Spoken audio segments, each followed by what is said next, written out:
आज हम इतिहास के पन्नों को पलटकर एक ऐसे नायक की कहानी सुनेंगे जिसकी बहादुरी के किस्से आज भी दुनिया भर में सुनाए जाते हैं। एक ऐसा सुल्तान जिसे दोस्त और दुश्मन दोनों ही इज्जत की नजर से देखते थे। उसका नाम था सलाहुद्दीन अय्यूबी। लोग उसे इस्लाम का शेर कहकर पुकारते थे। यह सिर्फ एक नाम नहीं था, बल्कि उसकी पहचान थी। उसकी शख्सियत में एक शेर जैसी हिम्मत, एक फरिश्ते जैसी रहमदिली और एक बादशाह जैसी शान थी। वह सिर्फ एक योद्धा नहीं था, बल्कि एक ऐसा इंसान था जिसने जंग के मैदान में भी इंसानियत का झंडा बुलंद रखा। सलाहुद्दीन का जन्म आज के इराक के एक शहर तिक्रित में साल 1137 में हुआ था। वह किसी शाही खानदान में पैदा नहीं हुआ था। उसके पिता नजमुद्दीन अय्यूब एक कुर्द सिपाही थे जो एक शासक के लिए काम करते थे।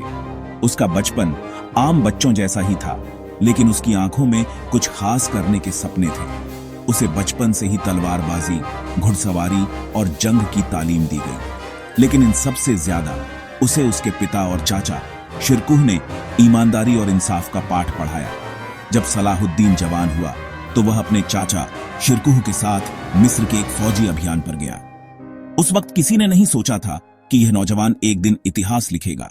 जिस दौर में सलाहुद्दीन बड़ा हो रहा था, वह बहुत ही उथल पुथल का समय था। उस वक्त यूरोप के ईसाई शासकों और मध्य पूर्व के मुस्लिम शासकों के बीच एक लंबी जंग चल रही थी, जिसे इतिहास में क्रूसेड या धर्म युद्ध के नाम से जाना जाता है। यह जंग पवित्र शहर यरूशलेम पर कब्जे को लेकर थी। यरूशलेम एक ऐसा शहर है जो यहूदियों, ईसाइयों और मुसलमानों तीनों के लिए बहुत पवित्र माना जाता है। यूरोप से आए ईसाई योद्धाओं, जिन्हें क्रूसेडर्स कहा जाता था, ने करीब 90 साल पहले यरूशलेम पर कब्जा कर लिया था और वहां अपनी हुकूमत कायम कर ली थी। सलाहुद्दीन की सबसे बड़ी ताकत उसकी तलवार नहीं, बल्कि उसका किरदार था। उसके 3 गुण उसे इतिहास के बाकी विजेताओं से अलग बनाते हैं: इंसाफ, हिम्मत और रहमदिली। वह इंसाफ करने में कभी भेदभाव नहीं करता था। उसकी अदालत में एक आम आदमी और एक अमीर सरदार दोनों बराबर थे। लोग उससे प्यार करते थे क्योंकि वे जानते थे कि उनका सुल्तान हमेशा सच का साथ देगा। उसकी हिम्मत के किस्से तो आज भी सुनाए जाते हैं। वह जंग के मैदान में अपनी फौज के आगे खड़ा होता था, पीछे नहीं। वह सबसे मुश्किल मोर्चों पर खुद जाता था ताकि उसके सिपाहियों का हौसला बना रहे। साल 1187 की गर्मियां थीं। सलाहुद्दीन ने यरूशलेम को वापस लेने के लिए अपनी पूरी ताकत झोंक दी थी। क्रूसेडर्स भी जानते थे कि अब निर्णायक लड़ाई का वक्त आ गया है। दोनों सेनाओं का आमना सामना एक ऐसी जगह पर हुआ जिसे हत्तीन की पहाड़ियां कहा जाता है। यह जगह सूखी और बंजर थी और दूर दूर तक पानी का कोई स्रोत नहीं था। सलाहुद्दीन एक बेहतरीन रणनीतिकार था। उसने जानबूझकर क्रूसेडर्स को इस जगह पर आने के लिए मजबूर किया। 4 जुलाई 1187 को इतिहास की सबसे भयानक लड़ाइयों में से एक शुरू हुई। सलाहुद्दीन के सैनिकों ने सूखी घास में आग लगा दी, जिससे धुआं और गर्मी और बढ़ गई। हत्तीन की शानदार जीत के बाद सलाहुद्दीन की फौज ने एक एक करके क्रूसेडर्स के किलों और शहरों पर कब्जा करना शुरू कर दिया। अब उसका आखिरी और सबसे बड़ा लक्ष्य था यरूशलेम। 2 अक्टूबर 1287 को सलाहुद्दीन अय्यूबी ने बिना किसी खून खराबे के यरूशलेम में प्रवेश किया।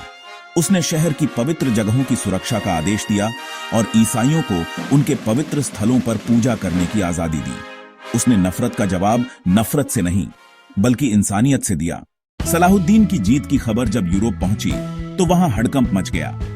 इस बार यूरोप के सबसे बड़े और सबसे ताकतवर राजा मैदान में उतरे, जिनमें इंग्लैंड का राजा रिचर्ड द लायन हार्ट भी शामिल था। एक लड़ाई के दौरान राजा रिचर्ड का घोड़ा मारा गया और वह पैदल लड़ने लगा।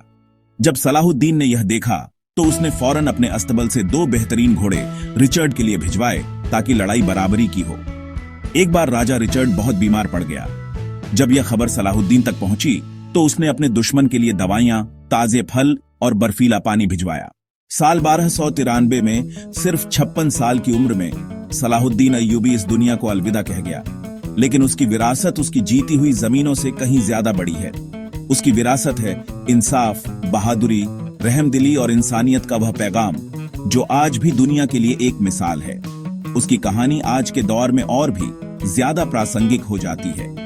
आज जब दुनिया में धर्म और संस्कृति के नाम पर नफरत और टकराव बढ़ रहा है, सलाहुद्दीन की जिंदगी हमें एक अलग रास्ता दिखाती है। जब तक दुनिया में इंसाफ, हिम्मत और रहमदिली की कद्र की जाएगी, तब तक इस्लाम का शेर सलाहुद्दीन अय्यूबी लोगों के दिलों में एक हीरो बनकर जिंदा रहेगा। उसकी कहानी हमें हमेशा यह याद दिलाती रहेगी कि इतिहास उन लोगों को बनाता नहीं जो सिर्फ लड़ाइयां जीतते हैं, बल्कि उन्हें बनाता है जो इंसानियत का मान रखते हैं।